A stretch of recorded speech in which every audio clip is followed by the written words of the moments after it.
So after taking delivery of the new project car, I'm realising it's not as good as what I thought it was. It's definitely caused a bit of a stir in the comment section. Some of you like it, some of you don't. It's definitely Marmite. So you know what I'm going to say, we're going to carry on with it anyway. Let's see how bad the damage is and hopefully still make some money out of it. Now the car's in a garage, it'd be very interesting to see if the airbags have been deployed in this car previously. Has the dashboard been taken out before? These are questions I wanna know. To do that, we probably put it on a diagnostics and find out. This has got to come off, so I want to assess the damage underneath. This headlight has all got condensation in it, so that's going to need replacing, and the DRL doesn't work. This needs to be replaced.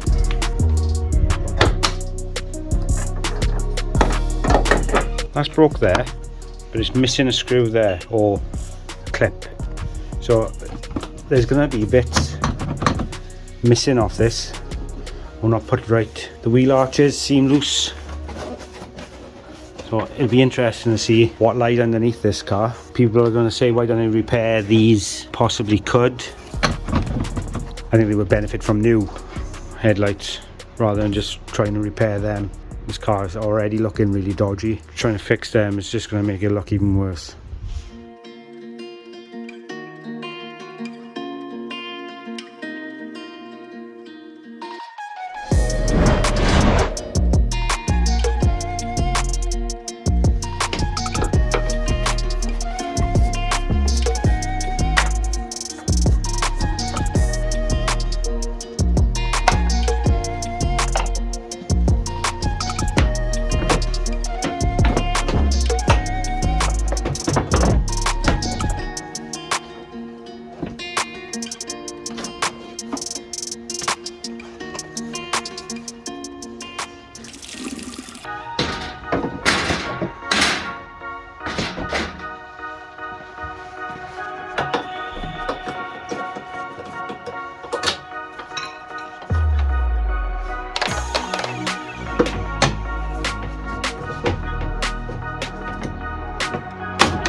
What I'm looking for is evidence of damage.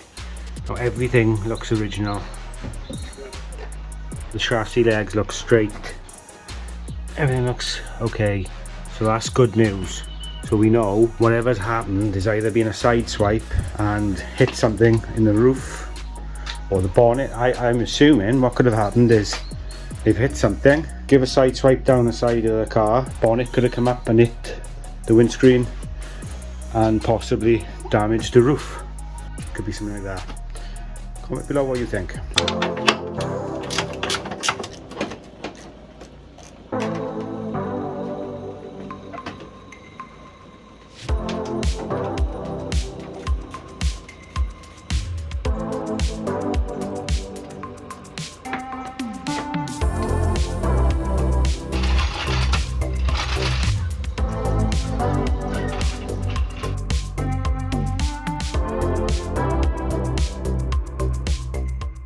For safety reasons now, I'm going to disconnect the battery just in case these airbags deploy.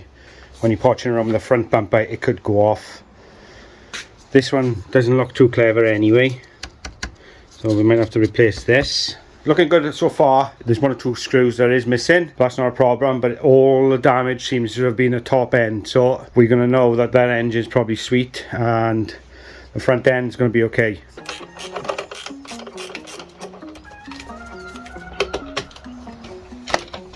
Another good thing I'm seeing is the date on that battery, 1st of the 4th 2022. So they've had a new battery. It's not a bad car really.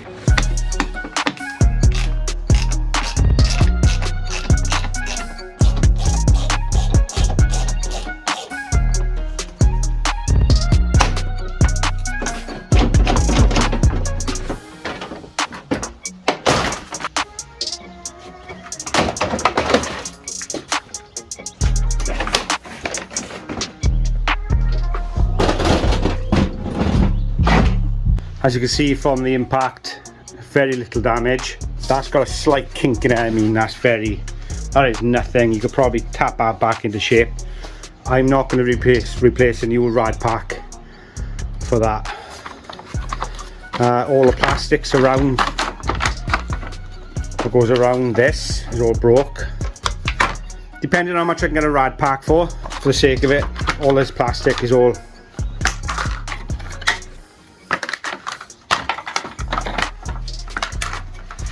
so you can see that the rad pack has moved back, or the crash surround has moved back out of its position, and same this side.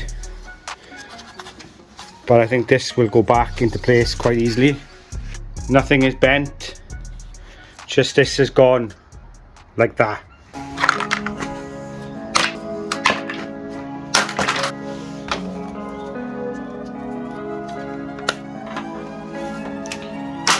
So the damage isn't that bad. I'm sure we can sort that out. Even if I have to replace that rad pack, that's not an issue. This was obviously going to be an easy repair and a quick flip, but obviously not planning for the checkered history of this car.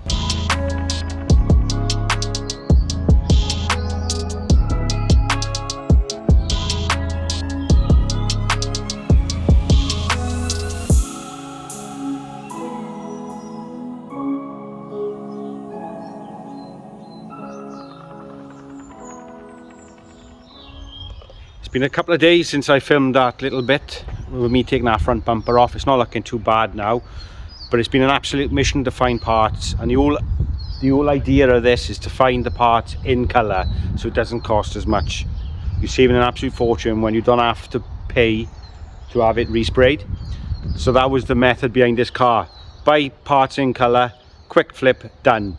Didn't work out like that, but we could still make this car look as good as possible just by buying the right parts in colour. Can have a look what I bought. Now I've had to travel all the way up to Essex for these parts. It's taken me a while because red is one of the most popular colours in a Fiesta and they just sell out so quickly. I've managed to get a front bumper in colour. Hopefully it'll just bolt straight on with no issues. It's got a few marks on here, nothing a stone chip pen won't fix and a wash. I've got a rear bumper because we know the back one is broken, so I've got a back bumper in colour, bolt on, job done. I've got a slam panel just in case I can't save this one. This is bent, we know it's bent, you can see it's bent in. I have never taken really one of these apart to the extent of this. We've done the wing and things before, but nothing like this. I'm not happy about the way this is sitting anyway, but I'm going to strip it, see what we can save off it. I've got a brand new one under there, that's more or less good to go. It's off an EcoBoost, so it has the intercooler and things on it, but we can move things around to get it to fit. It has the plastic surround, it has everything we need to complete the front end. Sorted. We have a bonnet in colour, bolt on, job done. Shouldn't have any issues with that. I have brand new headlights, all the tabs, perfect condition, ready to bolt on. So the front end will be complete. I have a wing mirror there. It's not in colour, but we can change the plastics around and hopefully that will cure that broken mirror there. Now this is the problem I had. What to do with these doors. Now I've gone and bought two replacement doors. A back door and a front door. You're probably thinking, as you did quite rightly say in the comments, sand down, wet sand all these doors down, try and get them looking as good as possible. It's alright doing that, but that's going to take a lot of time and you're never going to get them 100% and you just don't know what's been done to them. It could be full of filler in them. I'm not happy with that. So what I've gone and done is I've bought two doors, driver door, passenger door and a wing. The wing is because there's all lacquer peel where they've sprayed in and blended this wing and these doors are just peeling anyway and they just look crappy. If I can eliminate that by putting two doors and a wing from the same car, it's going to blend in well and it's going to look tidy. It eliminates all the bad paintwork. The roof and the A-pillars, I'm going to go into detail with that later on. So that is the parts list that we've got. We've got quite a lot of parts here to get on with. Before we do any more, I want to get this car out so we can have a look at the back bumper and have a look at the damage underneath.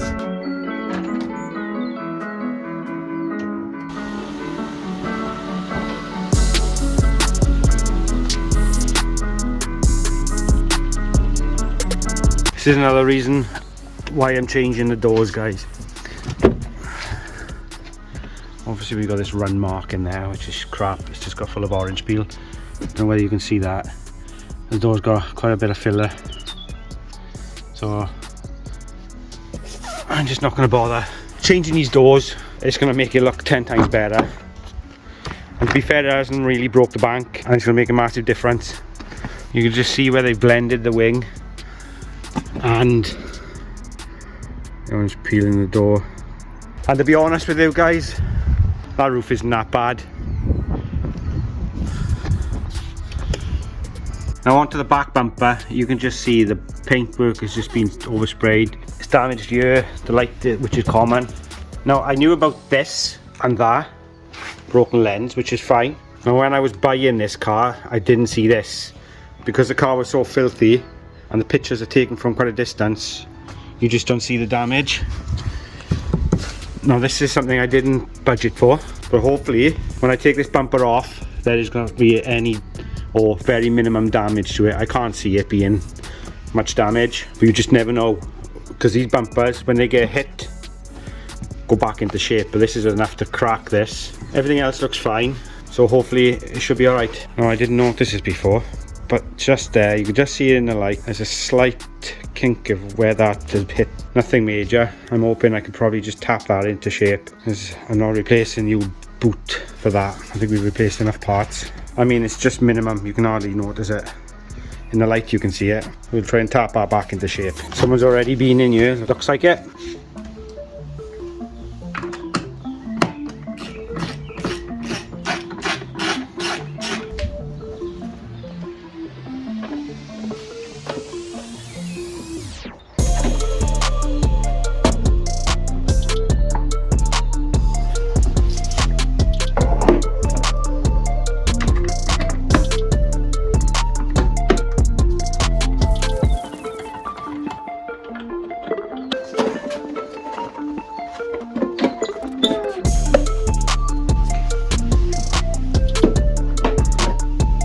Now, I weren't too sure if I needed to take them lights out, but I wanted to look behind anyway. So we got one there, and one should be there, but it's missing, so it's definitely, this bumper's definitely been off.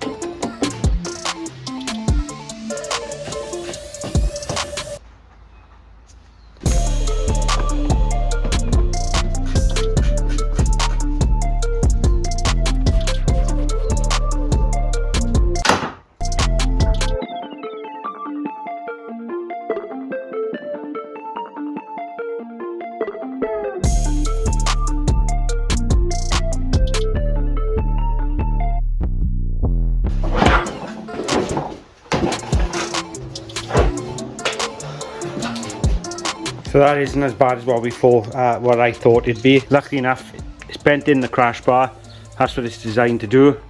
It hasn't touched, they call it the tub, basically the actual chassis of the car. So that will need to be replaced.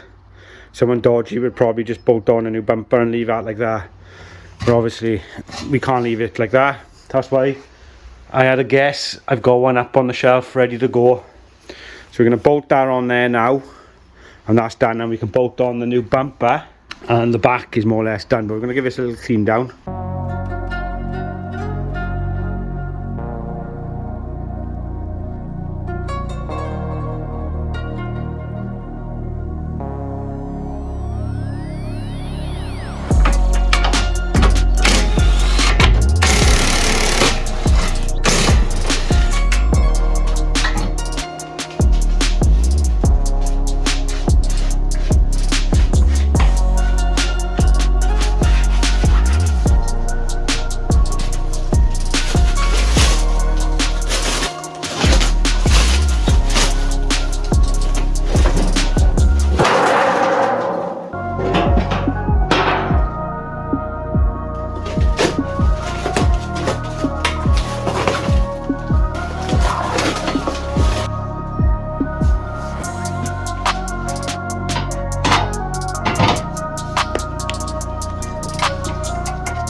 Any ideas what this is? This is not on the original bumper. I'm assuming it's got to be something to do with the aerial, I would have thought. I just looked in the back of the car, there's nowhere to plug it in, so I won't be using this part. When you look at this one, it doesn't have anything there.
We've done quite a bit in this episode. We've taken the front bumper off, removed all the headlights.